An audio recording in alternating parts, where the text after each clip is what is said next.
NEET के लिए इस प्रश्न में आज आप देख पा रहे हैं कि यहाँ इलेक्ट्रोमैग्नेटिक वेव को दिखाने की कोशिश किया गया है। तो हम यहाँ इलेक्ट्रोमैग्नेटिक वेव को दिखा रहे हैं यहाँ पर डायग्राम के द्वारा, और ये बताने की कोशिश करेंगे कि इलेक्ट्रोमैग्नेटिक वेव कैसे प्रोपोगेट करता है। तो आपको पता होना चाहिए कि जब किसी चार्ज को हम इलेक्ट्रिक चार्ज को एक्सेलरेट कराते हैं तो वो इलेक्ट्रोमैग्नेटिक वेव जनरेट करता है। तो इलेक्ट्रोमैग्नेटिक वेव जिसमें इलेक्ट्रिक फील्ड और मैग्नेटिक फील्ड के वेरिएशन से इलेक्ट्रोमैग्नेटिक वेव जनरेट होता है, और पॉइंटिंग वेक्टर जो कि energy per unit area per unit time है, वेक्टर क्वांटिटी है, ये लाइट की स्पीड से लाइट के डायरेक्शन में एनर्जी लेकर के प्रोपोगेट करता है। तो इस प्रकार इलेक्ट्रोमैग्नेटिक वेव जो होता है किसी चार्ज को एक्सेलरेट कराने पर जनरेट होता है, और इलेक्ट्रोमैग्नेटिक वेव में जो इलेक्ट्रिक फील्ड है और मैग्नेटिक फील्ड है और पॉइंटिंग वेक्टर है, ये तीनों एक दूसरे के म्यूचुअली परपेंडिकुलर होते हैं, और इस तरह से इलेक्ट्रिक फील्ड और मैग्नेटिक फील्ड का वेरिएशन होता है, जिसकी वजह से इलेक्ट्रोमैग्नेटिक वेव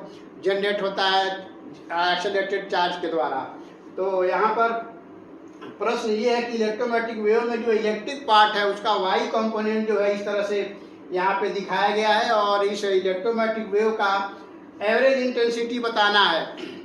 तो इलेक्ट्रोमैग्नेटिक वेव का जो इलेक्ट्रिक पार्ट का और मैग्नेटिक पार्ट का जो एनर्जी डेंसिटी होता है वो आपस में एवरेज वैल्यू दोनों का बराबर होता है। इस प्रकार इलेक्ट्रिक पार्ट का जो एनर्जी डेंसिटी है 1/2 epsilon not E not square होता है, और मैग्नेटिक फील्ड का जो एवरेज एनर्जी डेंसिटी है 1/2 म्यू नॉट और ऊपर बी नॉट स्क्वायर होता है। और इस प्रकार ये दोनों इलेक्ट्रिक पार्ट का एवरेज वैल्यू और मैग्नेटिक पार्ट का एवरेज वैल्यू जो है एनर्जी डेंसिटी के रूप में ये भी आपस में बराबर होते हैं। तो यहाँ पर हम इलेक्ट्रोमैग्नेटिक वेव का इंटेंसिटी निकालेंगे। तो इलेक्ट्रोमैग्नेटिक वेव का इंटेंसिटी जो है एवरेज वैल्यू 1/2 ई नॉट का square into epsilon not into C होता है, जहाँ पर सी जो है वेव की इलेक्ट्रोमैग्नेटिक वेव की वेलोसिटी है, और सी को हम ओमेगा बाई के से रिप्रेजेंट करते हैं, और इसको 1/एप्सिलॉन नॉट